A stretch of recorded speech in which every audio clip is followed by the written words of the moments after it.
Olá, olá, boa noite para vocês. Aqui é a Carolina Albuquerque da Atitude Nutrição e hoje eu quero falar com vocês mais sobre a criança na escola e como a escola é importante na parte do comportamento alimentar infantil e algumas ações que nós, nutricionistas, podemos ter na escola justamente para favorecer a aprendizagem alimentar da criança, ok? Então, eu fiz um resumo aqui de alguns tópicos para a gente ir falando e ao final eu abro para perguntas de vocês, ok?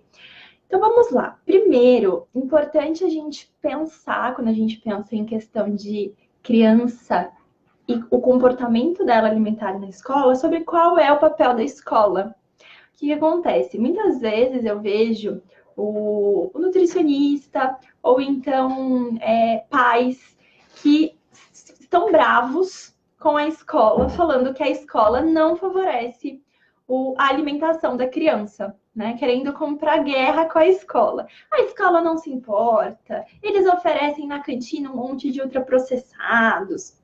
Ou então, eles não ligam para os lanches que as crianças levam. Ou eu fui oferecer meus serviços na escola e a escola falou que a alimentação não é importante, né? Então, pensar sobre qual é o papel da escola. A verdade é que as escolas, elas vêm mudando um pouco o comportamento da própria alimentação, na verdade, da forma de lidar com a criança, e isso vai também partir para a alimentação. Por quê? Por que que isso acontece? A gente tem falado muito sobre a formação integral da criança, né? A gente cuidar da criança com um olhar total. Então, a escola não só como o local de ensino de formas de aprendizagem das teorias, né? Biologia, ciências, matemática, artes, enfim. A escola não apenas sobre essa perspectiva, mas a escola também ensinando outras áreas da vida, falando sobre educação alimentar e nutricional, falando sobre educação financeira, desenvolvendo empreendedorismo, trazendo partes de outras questões que antes já não se falava tanto. E a verdade é que as escolas que estão enxergando isso, elas estão saindo muito na frente das outras. E toda vez que alguém aproveita uma determinada situação e os concorrentes começam a perceber, os olhos, né? Eles começam a se guiar e eles começam a prestar atenção. Opa, o que aquela escola está fazendo de diferente? Por que está tendo mais matrícula lá? Por que que agora subiu 4 turmas naquela turma e aqui na minha escola não subiu? E as escolas começam a ter mais atenção a algumas questões que vão além da educação tradicional. Então, a gente tem sim muitas e muitas escolas que já estão olhando outras áreas de desenvolvimento da criança com mais cuidado, tá? E o próprio profissional, nós nutricionistas, podemos levar este novo olhar para a escola.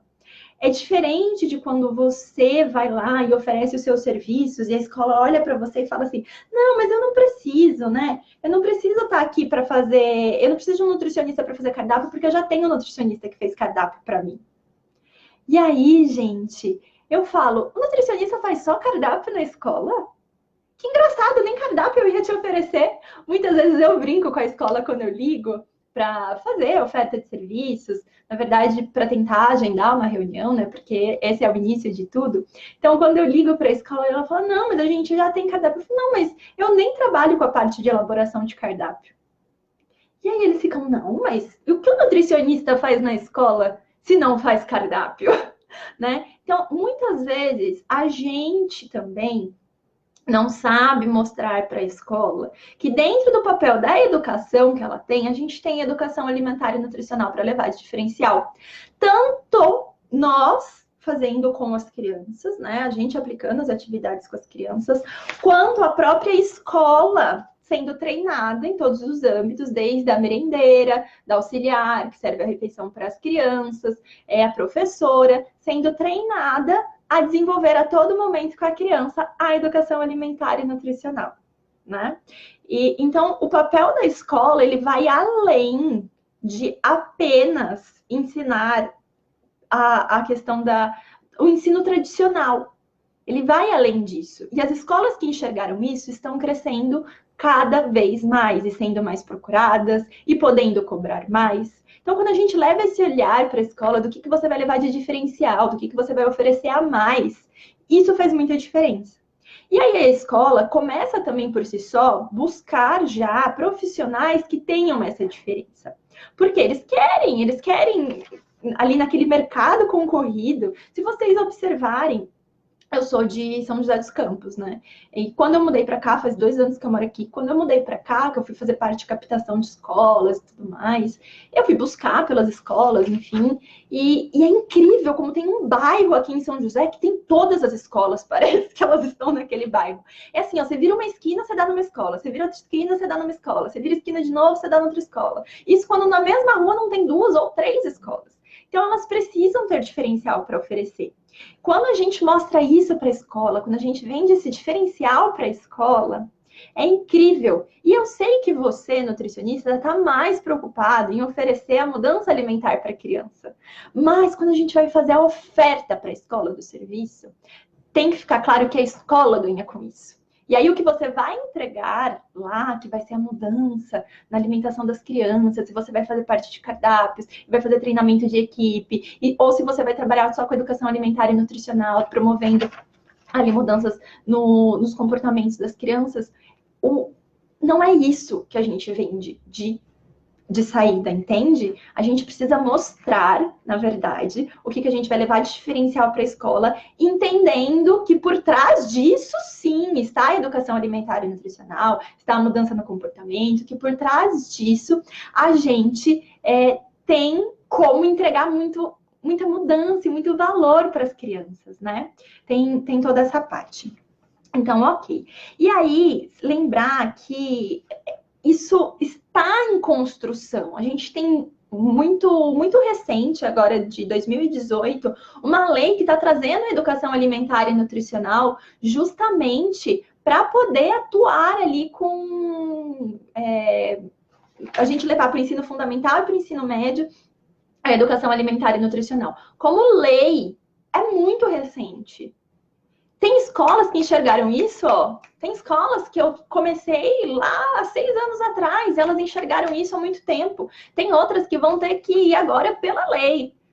E tem outras que, da educação infantil, como ainda não é lei, que estão vendo como diferencial e que tão logo quanto a lei chegue à educação infantil também, vão ter que adquirir esse tipo de serviço.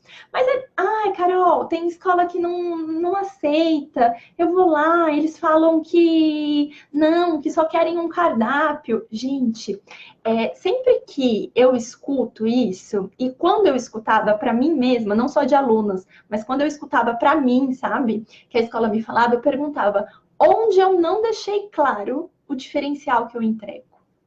Onde eu não deixei claro que essa escola precisa de algo além do cardápio? Onde na minha comunicação não ficou claro para a escola que ela me contratar é um ganho para ela? Que eu vou ajudar essa escola a crescer? Onde não ficou claro? Essa era uma pergunta que eu me fazia sempre.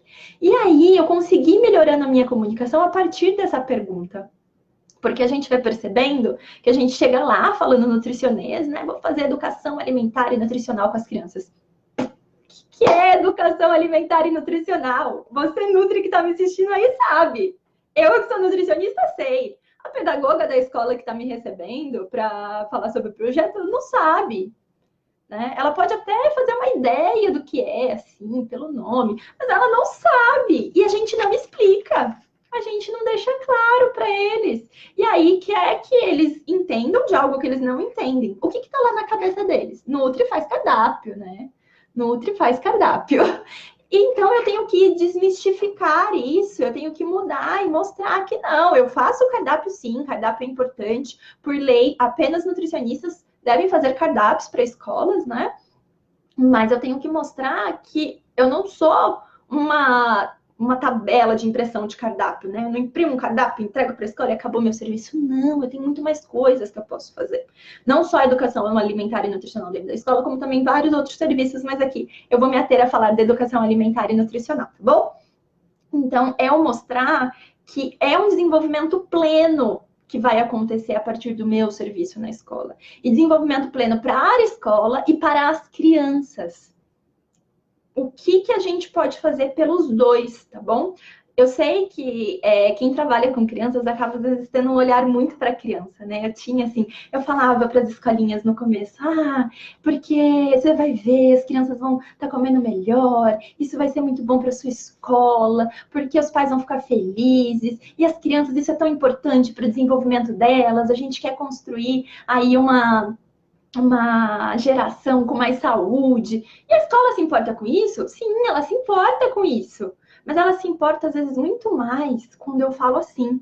E olha, com as crianças que estão comendo melhor na sua escola, você já pensou que a sua taxa de desperdício vai ser menor? Alguém já falou isso numa reunião? Porque se eu faço educação alimentar e nutricional com as crianças, e a partir disso as crianças começam a desenvolver uma maior aceitação, com certeza o desperdício do prato vai ser menor. Isso começa a interessar lá pro dono da escola. Nossa, é verdade. Aí ele fala assim, eu tenho uma taxa de desperdício que é incrível aqui na escola. Você precisa ver, você vai na hora do refeitório, quantidade de comida no lixo, uma coisa assim louca. Eu não sei de onde conseguem jogar tanta comida no lixo. E aí você fala, então, essa atividade de educação pode te ajudar, inclusive, com isso. E a gente vai mostrando para eles, vai abrindo o olhar de quanto além a educação alimentar e nutricional pode ir no contexto escolar, tá bom? Então, ok. E aí, dentro das atividades na escola, é justamente mostrar que trabalhar esses comportamentos na educação alimentar, eles também podem ser levados para outras áreas, fazendo intersecções ali com a equipe pedagógica. Então, pode ser trabalhado juntamente com o professor, pode ser trabalhado juntamente com o professor da educação física, com o professor de matemática, com o professor de português, pode ser trabalhado em outras áreas, porque tem escolinhas que elas sentem que, às vezes, a gente quer roubar esse espaço da educação, sabe? Que, ela é nutricionista, tá vindo aqui querendo tomar o espaço da professora. Quando não é isso. A gente pode trabalhar, inclusive, em conjunto. Então, tem que ficar muito claro onde você for, que você não quer ocupar o espaço de ninguém, que você tá ali para agregar, tá bom? E entender, gente, que também as coisas elas não acontecem, né, num passo de mágica, não é mágica para mudar. O que a gente vai, dia após dia, construindo na nossa comunicação é muito importante. Por isso, aquela pergunta que eu falei no começo. Anote essa pergunta e sempre se faça. Onde a minha comunicação não foi clara? Onde a minha comunicação está falhando? E eu estou falando aqui para vocês, pensando na escola, mas vocês podem usar isso, inclusive, dentro do próprio consultório para quem atende, ou para quem faz outros tipos de serviço. Pensar onde a minha comunicação está falha, onde não está claro o que eu estou querendo dizer. Incrível, né? Eu tenho a parte dos cursos online aqui, e lá no começo eu tive que me perguntar isso muitas vezes, onde a minha comunicação não estava clara. Porque tinha gente que achava que o programa Brincar de Comer era só para nutricionista de escola, quando na verdade ele também serve para o nutricionista de consultório. E isso era um problema de vocês que me escutam? Não, era um problema meu. Eu não estava sendo clara na minha comunicação. Então, entende como serve para várias situações? Quando o outro não está entendendo o que eu estou dizendo, eu tenho que me perguntar, o que eu preciso mudar na minha comunicação, ok? Então, mas aí vamos pensar que esse não foi o problema, a escola aceitou, você vai começar a trabalhar na escola, vai levar a educação alimentar e nutricional para os piticos. E aí eu quero te dizer que não existe colheita sem plantio, tá? Primeira coisa de tudo. Você tem que entender que o processo da educação alimentar e nutricional é como plantar. Você precisa arar a terra, precisa ir lá, precisa plantar a semente, vai precisar de chuva, vai precisar de sol, vai ter que semear, vai ter que acontecer dia após dia contatos com essa criança. Então, por isso que a educação alimentar e nutricional, a gente não fala de um espaço tão longo de tempo quando a gente trabalha com as crianças. Eu não recomendo mais do que 15 dias sem o profissional ter contato com a criança, tá bom? Porque é um processo. E dentro desse processo, para eu conseguir colher um bom fruto, para eu conseguir ter uma colheita boa a partir daquilo, eu tenho que ter paciência.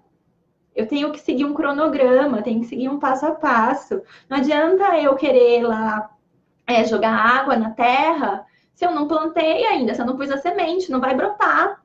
E vice-versa, sabe? Não adianta eu querer botar a semente e não aguar, que não vai brotar. Pode, ali, naquele primeiro momento, vir uma informação, assim, da criança, falar assim, ah, que legal, hoje eu quero a tal da beterraba, porque teve aula da beterraba. Mas a comunidade escolar não tá falando sobre isso todos os dias, se perde. Se você é nutricionista e não volta para outra atividade, se perde. Então, a gente tem que construir esse caminho. Dia após dia, semana após semana, tá? Esse é um dos pontos. Então, é fazer de uma maneira insistente e ininterrupta, sem parar. Vamos simplificar. Eu anotei aqui, né? É ser contínuo, consistente e não parar nunca mais. Educação, a gente não para nunca mais. Talvez você já tenha visto um vídeo meu que eu postei há algum tempo, né? Que eu falo que eu não acredito em reeducação alimentar. Para mim não existe reeducação. Educação é processo contínuo. Eu continuo dentro do processo de educação e vou aprendendo coisas novas, vou agregando, vou combinando conhecimentos. E isso é o processo educativo, por isso que a gente muda. A gente não reeduca. Porque a partir do momento que eu falo que eu vou reeducar, significa que eu estou te dizendo, olha só, o que você aprendeu até aqui está totalmente errado. Eu sou autoridade, eu sou nutricionista, fiz 4, 5 anos de graduação e mais sei lá quantos de pós-graduações e cursos de extensão. O que você aprendeu até aqui está errado, você não sabe nada, ok? Você não sabe. E eu vou te ensinar agora a maneira certa, vou te reeducar. Gente, eu acho muito horrível isso, tá? E tá tudo bem se você fala reeducação, não se sinta mal. Porque até o momento em que eu não fui estudar exatamente o que significava a palavra educação, para mim fazia muito sentido falar em reeducação alimentar. Quando, na verdade, hoje, sobre o meu entendimento total, não faz sentido nenhum falar de reeducação, ok? Mas vamos lá, continuando. Então, ensinar é facilitar a aprendizagem. Facilitar a aprendizagem. Como eu, nutricionista, posso facilitar a aprendizagem das crianças dentro da escola? Primeiro de tudo, contato com essa criança em atividades de educação alimentar e nutricional. Atividades lúdicas, divertidas, com brincadeiras, com jogos, com histórias, com contato com o alimento, tá bom? Isso facilita a aprendizagem, vivência. Criança aprende experienciando, criança aprende vivendo. Criança não aprende com a folhinha lá lendo, tá bom? Porque se fosse assim, a gente entregava os livros e mandava todo mundo para casa. Até uma das questões que estão sendo bem discutidas nas escolas agora é sobre novos modelos de aprendizagem. Porque as crianças, elas aprendem, na verdade, sim, cada um aprende de uma forma, já começa por aí. Por isso que você tem que levar formas diferentes de ensinar dentro de uma aula de educação alimentar e nutricional. Então, eu trabalho com muita história, com muito vídeo, com muito livro, com muita brincadeira e sempre com contato com o alimento. Tá? E, ok, então a gente precisa facilitar essa aprendizagem e sabendo que não sou eu que estou ali todos os dias com a criança, que não sou eu que vou ficar 4 a 5 horas com essa criança, eu preciso também facilitar a aprendizagem de quem? Dos educadores. Porque às vezes eles não tiveram oportunidade de aprender sobre alimentação, eles não tiveram esse contato, eles não, né, a gente não nasce sabendo. Às vezes eles trazem as impressões deles, de tipo, precisa comer, raspar o prato inteiro. Não, criança não come legume mesmo, criança não gosta de legume, deixa pra lá, eles não gostam. Não, criança comer alface, imagina, na minha turma nem precisa pôr alface no prato, criança não come mesmo. Então, gente, quando a gente facilita a aprendizagem com os educadores, o nosso trabalho, ele acontece de maneira mais progressiva e efetiva na escola, tá bom?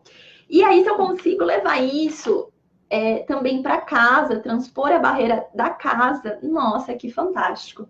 É claro que nem todos os profissionais têm a possibilidade de trazer esses pais para a escola, para vivenciar uma experiência de educação alimentar e nutricional. Mas a gente pode mandar texto para casa, a gente pode mandar uma receita para eles fazerem. Eu tinha escolas que eu tinha grupos de educação, os grupos, na verdade, de WhatsApp com os pais, que eram das crianças da educação alimentar e nutricional, e eu mandava informes ali, eu mandava áudio, eu mandava um texto, mandava uma leitura. A gente tem como fazer essa parte com os pais também, tá bom? E você entende que isso é assim, ó, a gente está levando, na verdade, o que eu estou dizendo para vocês lança uma sementinha nesses ambientes que a criança está envolvida. Manda uma sementinha lá para a casa dos pais. Manda uma sementinha na educadora, que é quem está com essa criança todo dia. Manda uma sementinha lá para a cozinheira que faz a comida, para ela entender melhor sobre o que é educação alimentar e nutricional. Porque se ela entende, olha que relato esse, hein? Eu lembro de uma vez, eu comecei um trabalho numa escola e uma resistência, assim, que eu nunca tinha enfrentado de uma cozinheira. Uma resistência muito grande em fazer os legumes e as verduras. Ela não fazia. Tipo, estragava na geladeira e ela não fazia. E aí, conversa vai, conversa vem, vamos utilizando as abordagens do coaching, né, com essa cozinheira e tudo mais. Até que ela me relatou que assim, Carol, sabe por que eu não faço? Porque antes eu fazia e as crianças ficavam falando que era ruim, que elas não gostavam, que estava com gosto horrível, que elas não queriam, ficavam falando eca, e eu vou ficar trabalhando para essas crianças ficarem falando que a minha comida não é boa. Não, a minha comida é muito boa, meus filhos comem de boca cheia. Eu não vou ficar fazendo as coisas para os outros falarem que tá horrível. Então, assim, ela criou uma crença na cabeça dela de que, tipo, como as crianças não gostam de verduras e legumes, falam que não gostam das minhas verduras e legumes, eu não vou oferecer mais porque eu não quero que seja julgada como alguém que não faz uma comida boa. Eu não quero, foi um sistema de defesa dela. E aí é todo um trabalho para ela entender que é importante oferecer, que é importante a gente ter à disposição da criança. E assim, gente, a gente vai construindo todo um ambiente em torno da criança. Mas para isso eu preciso do quê? Comunicação. Comunicação, muita comunicação.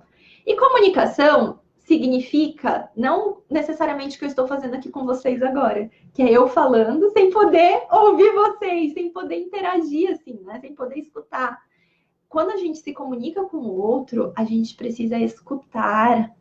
A gente precisa, sabe, abrir a orelha, escutar o que ele está falando, prestar atenção nos gestos, no que o corpo diz, entender melhor o que está acontecendo. Porque senão sou eu novamente lá, nutricionista, sei lá quantos anos de graduação, mas sei quantos de pós-graduação, mais os cursos, nananana, que sabe de tudo e que quer levar a minha verdade para a escola. E não é assim. A gente trabalha como parceria. Porque quando você é parceira, quando você dá a mão ali, dá o braço e é parceira, acontece de outra maneira. E aí talvez não seja de começo, de início, que tudo, né, vai acontecer como você quer. Mas é um passo por vez, com um objetivo bem claro de qual é a sua meta, o que você quer lá. Qual foi o diagnóstico inicial que você fez, o que precisa ser mudado. Então essas são as ações, vamos lá, passinho por passinho até a gente chegar naquilo que eu quero, tá bem? E aí, o que acontece? O que a gente faz para atrair também o aluno na escola para hábitos alimentares mais saudáveis? A escola promove isso, eu estava falando da cozinheira, foi por conta disso que eu entrei no assunto. A cozinheira não estava promovendo isso. E assim, não tinha ninguém que fiscalizava, não tinha ninguém que via, e todo jeito que tá bom. As crianças, ninguém reclamava de fome, mas também não importava muito o que estava comendo. Então, assim, a gente precisa do ambiente que favoreça hábitos alimentares melhores. Então, a gente precisa de um ambiente que seja alegre, né? Quantos refeitórios são tristes? Então, esse ambiente tem que ser alegre. Eu já falei de uma oração uma vez, que as crianças faziam antes da alimentação. Aí era toda uma oraçãozinha lá, uma musiquinha, aí no final era: quando eu como, eu não converso e não deixo o resto. E eu quase desmaiava quando eu ouvia aquela oração. Por quê? Quando eu como, eu não converso. Que lugar triste é esse que não pode falar? Eu gosto de conversar com as pessoas. E é claro que existe uma questão do tempo, que existe uma questão da organização, da rotina do educador. Mas aí vamos negociar, então, o tempo. Vamos ver como que a gente faz para aumentar o tempo ali, para as crianças poderem, no mínimo, interagir um pouco durante a refeição. E essa parte do não deixa o resto, né? Assim, terrível também, porque o prato da criança vinha pronto para ela, ninguém perguntava: olha, você tá com fome? Quanta fome você tá hoje? É fome de leão ou é fome de formiga? Foi até uma das estratégias que depois a gente usou, já que a gente não conseguia colocar nessa escola específica a criança para servir o prato. Ah, hoje eu tô com fome de leão, então beleza. Então, se chega um prato de fome de leão na minha frente, tá compatível com a minha fome. Agora, se chega um prato de leão e eu tô com fome de formiga, eu quero deixar resto, porque não cabe na minha barriga. Entende? Então, assim, não tem como a gente querer promover hábito, querer que a criança tenha hábitos mais saudáveis, se o ambiente também não promove isso. E mais uma vez eu estou dizendo, estou aqui nesta live falando especificamente da escola, tá? Mas é a mesma coisa para casa. Se a casa não favorece hábitos alimentares mais saudáveis para essa criança, não há o que fazer. Porque, né, não tenho à disposição fruta, não tenho à disposição verdura, não tenho à disposição legume. Então, a criança não quer mesmo, porque não tem. Ela não vai falar: mamãe, não é igual ao comercial. Mamãe, por favor, compra brócolis, eu quero brócolis. Ah, então não posso levar uma chicória? Tipo, não é como no comercial, entendeu? A não ser que ela chegue lá no supermercado com a mãe, algumas crianças até pedem. Mas ela não vai ficar implorando para a mãe isso na casa dela. Do mesmo jeito que, no geral, ela não implora também: mãe, eu quero muito uma bolacha recheada hoje. Cadê a bolacha recheada? Não, porque não tem. É o contexto da casa, é o que a casa oferece. É o ambiente oferecendo hábitos alimentares mais saudáveis para a criança e, portanto, promovendo isso. E é claro que existem os temperamentos da criança. A gente tem 4 temperamentos. E eu não vou me aprofundar nisso aqui agora. Mas conforme o temperamento da criança, a gente tem como ir direcionando ela para determinadas situações de consumo de alguns alimentos ou não. Tá bem? Então, beleza. Falei dessa parte da escola promover hábitos mais saudáveis. Eu vou contar uma história para vocês. Eu vi isso num evento. Foi o Dr. Mauro que falou isso, Mauro Fisberg, tá? Um pediatra, assim, fenomenal. E ele estava contando da história de uma escola que... O que aconteceu? A escola proibiu. A cantina não podia mais vender bala. Não podia vender, assim, bala, chiclete, chocolate, essas coisas, sabe? Não podia. E as crianças também não podiam levar de casa. E aí começaram a perceber que na hora do intervalo, isso já era uma escola de crianças maiores, tá bom? De ensino fundamental 2, aí quinta série para cima. E aí começaram a perceber que na hora do intervalo, na quadra, tinha um espaço assim que juntava umas crianças, juntava um montinho de criança. Enfim. E um dia isso, outro dia aquilo, e até que foram lá ver por que aquelas crianças estavam amontoadas num canto. Sabe o que eles estavam fazendo? Era essas escolas que têm grades, tipo, essas grades cruzadas, então, que elas ficam assim, igual um losango, né? E aí, o que eles faziam? Tinha um carrinho da rua, desses carrinhos de pipoca que vende essas coisas. Esse carrinho se aproximava dali, desse buraco, e eles compravam desse carrinho. Eles iam lá, pagavam, pegavam a bala, e chupavam, e comiam o chiclete, o pirulito. Por quê, gente? Porque a escola estava oferecendo o ambiente, ela tirou, né, as opções, mas ela não fez o quê? O trabalho de educação alimentar e nutricional por trás disso. Então, eu não posso fazer só também a oferta do ambiente e achar que isso vai resolver. Porque não vai. Às vezes a gente dá um jeitinho. Quanto maior a criança, mais jeitinho dá, né? Por isso que a gente precisa explicar para a criança o porquê, e a gente explica como, com vivências, com brincadeiras, com atividades, porque é assim essa comunicação, ela vai ficando mais afetiva e a criança vai compreendendo que, na verdade, não é uma questão de proibição, é uma questão de dia, de espaço, de local, né? Temos esse ponto para se pensar quando se trabalha na escola. Ok. E sobre isso, é importante dizer que controles geram controles. Quanto mais eu quero controlar uma situação, quanto mais eu quero dizer para a criança: faça assim, coma isso. A criança sabe o que ela faz? Ela fala: não, eu faço diferente, porque o controle é meu. Então, quanto mais controle eu quero gerar sobre a criança, mais controle ela quer ter sobre si só. Uma das coisas que a criança ganha ali é perto dos 2 anos, quem trabalha com criança sabe, é autonomia. E se eu quero controlar a possibilidade de autonomia dela, o que ela faz? Ela reage, ela fica brava, ela joga o prato.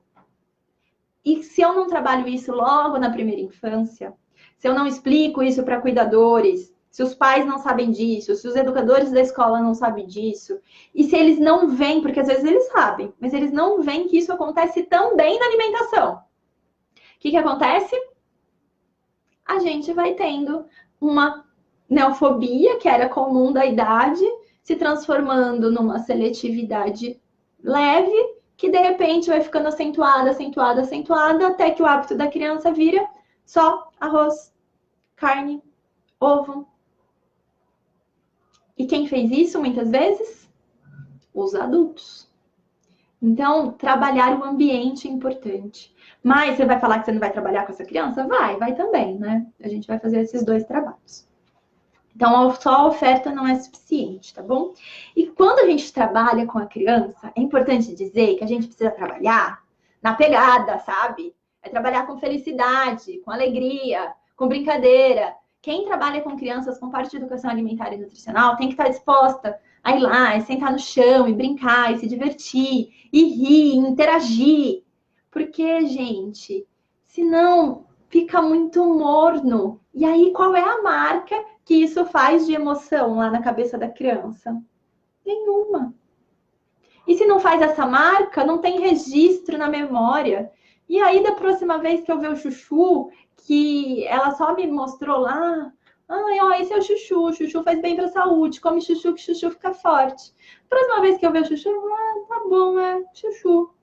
Agora não, se eu me diverti, se foi legal, se a gente fez toda uma experiência e explorou aquele chuchu, e nossa, a gente riu, a gente se divertiu, foi tão bacana. Da próxima vez que eu ver chuchu, as minhas vias sinápticas, sabe? Elas começam a ser ativadas. De tipo, isso é muito bom, eu quero chuchu, porque foi muito legal aquele dia com chuchu. Então, chuchu é bom. E aí pode ser que hoje eu coma um pedacinho, mas aí eu percebo que esse sabor é muito bom e depois eu como mais e mais, e assim a gente vai construindo, ok? E, portanto, a escola é essencial na promoção da saúde. Ela é essencial, essencial. A gente tem que levar cada vez melhor a nossa comunicação para a escola, para falar, olha só, o que vocês podem fazer na parte da alimentação das crianças é uma coisa fantástica. E eu consigo trazer esse diferencial para a sua escola. Eu consigo trazer isso para vocês de uma maneira lúdica, interessante, chamativa, e que você vai poder, inclusive, utilizar na divulgação dos seus serviços, tá? E nessa, a gente vai conseguindo levar uma mensagem para mais lugares. A gente vai para além do consultório, a gente vai para além do 1 a 1. Por que a escola me chama tanta atenção? Porque, gente, imagina quantas crianças a gente pode impactar em um dia numa escola. Tem escolas que chegam a ter 3.000 crianças, né? Imagina quantas crianças eu posso impactar. Uma escola pequena, tudo bem. Quanto tem uma escola pequena? Vai, 20 crianças, uma escola bem pequenininha. São 20 crianças que eu consigo impactar com a mensagem de educação alimentar e nutricional. E ela vai levar isso para casa dela, e a gente vai conseguir também promover, assim, espalhar a mensagem de maneira mais rápida, mais abrangente. Por isso que a escola me chama atenção, tá? Não acho que a educação alimentar e nutricional deve estar só na escola, não. Eu acho também que ela tem que estar no atendimento do consultório, eu acho que ela tem que estar no atendimento hospitalar, eu acho que ela tem que estar no centro de recreação, eu acho que ela tem que estar em todo lugar. Mas a escola me chama atenção por isso, tá bem? E aí é importante dizer que você, enquanto educadora, você não pode mudar tudo. Não é tudo que vai mudar. Não é que a criança vai sair de lá comendo tudo aquilo que você sonha, que você idealiza, que você imagina. Mas a gente pode fazer pequenas mudanças por vez. E essa pequena mudança, a cada vez que você tem contato com a criança, no longo prazo faz uma diferença fantástica. Por isso que eu gosto de trabalhar, principalmente na educação infantil, alimento por vez. Já me perguntaram várias vezes se eu trabalho com vários alimentos, com um alimento. Eu tenho as duas formas de trabalhar, ensino as duas formas no programa Brincar de Comer, mas a forma que é a dos superpoderes, que é a que eu acho mais efetiva, é um alimento por vez. É um contato de alimento por vez, porque a gente vai a fundo, não é raso, sabe? Todas as frutas são boas. Não, não são todas as frutas são boas. A gente está aqui falando dessa fruta específica. Se hoje é o dia da maçã, a gente está olhando para a maçã profundamente, se envolvendo profundamente.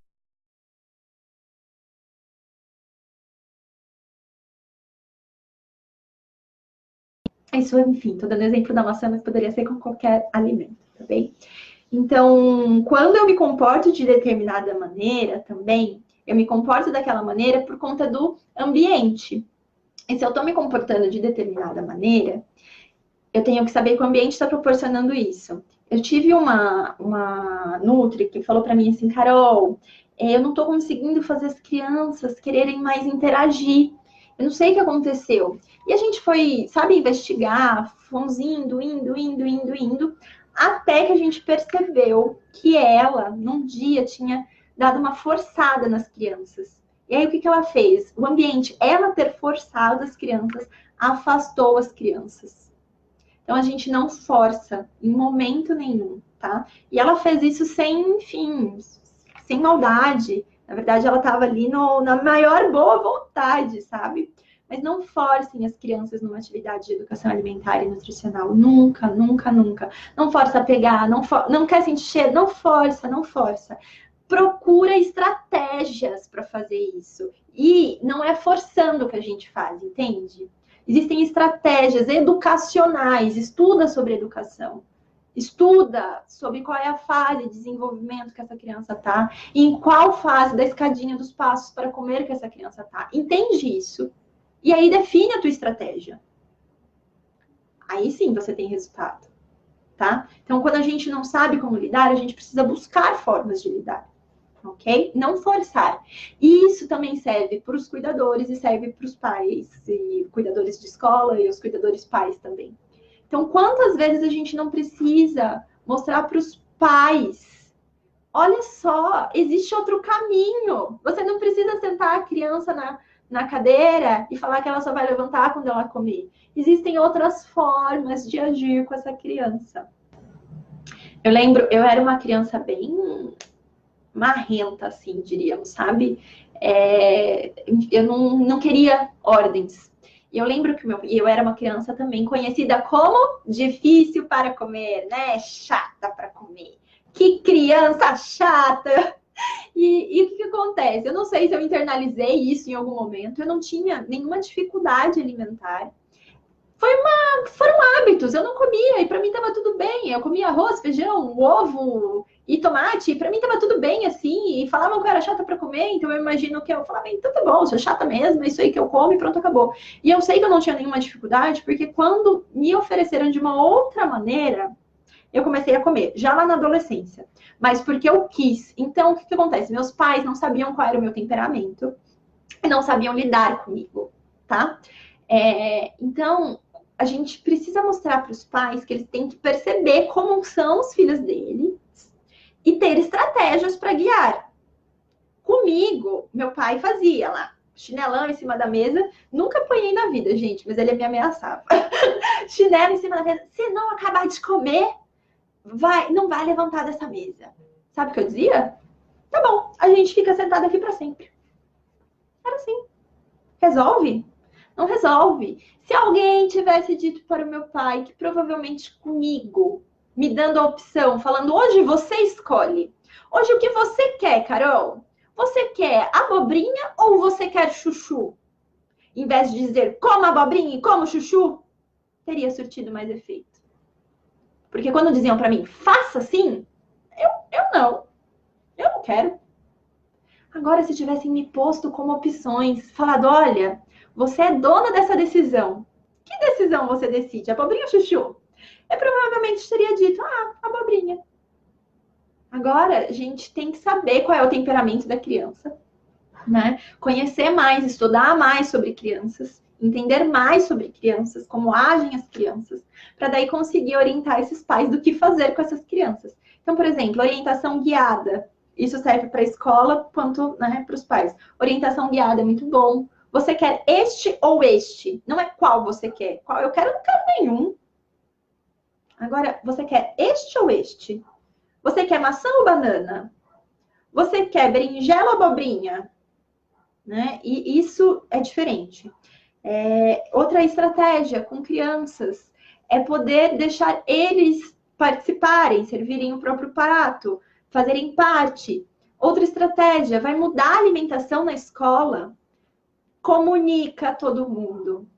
Explica. Eu cometi uma vez um erro, que assim, olha, gente, é desses, sabe, dessas consultorias que a gente paga para aprender com o erro do próximo. Vocês não vão ter que me pagar nada aqui, mas grava essa mensagem, porque ela é muito importante. Teve uma vez que eu resolvi fazer uma mudança na escola.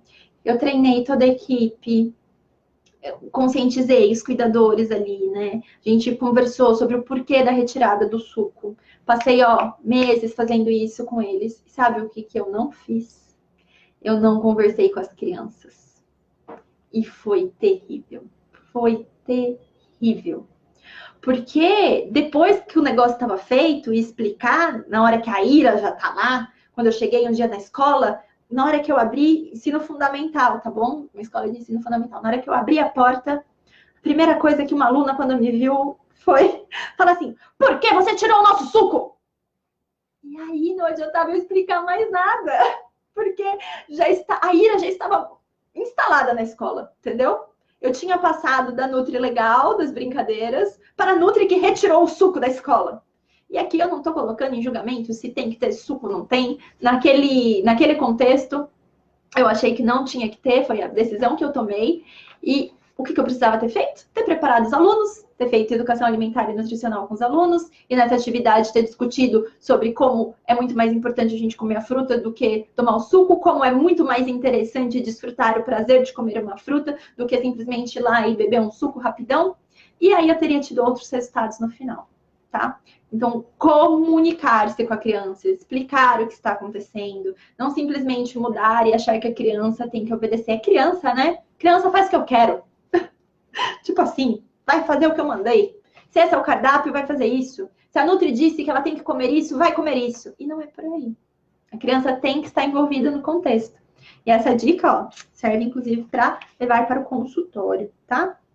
Então, você quer que a criança mude? Crie condições favoráveis.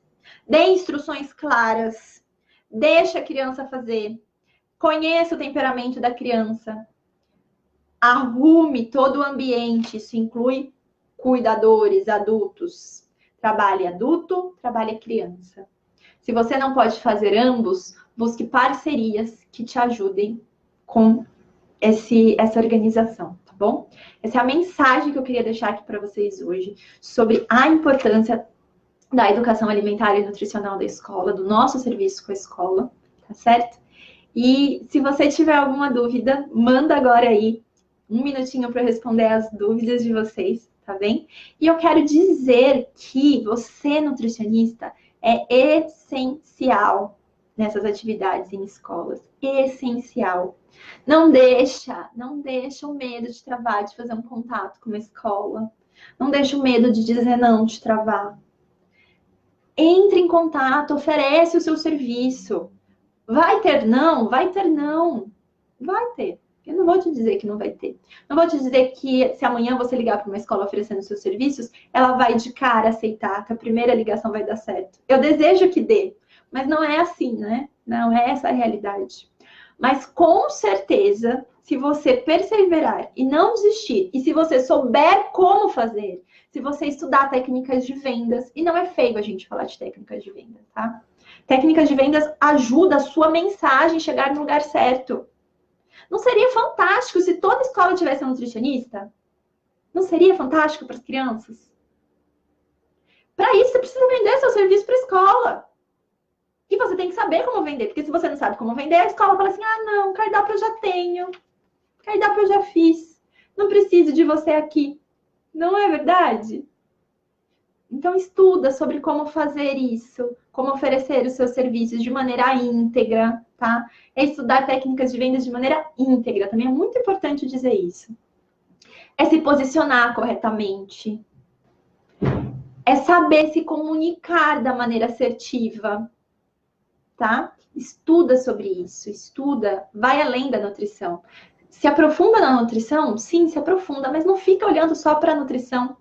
Olha para essas outras áreas, estuda sobre temperamento da criança. No coaching nutricional, inclusive, eu falo sobre temperamento de crianças, como isso é importante para a gente saber como lidar com elas, né?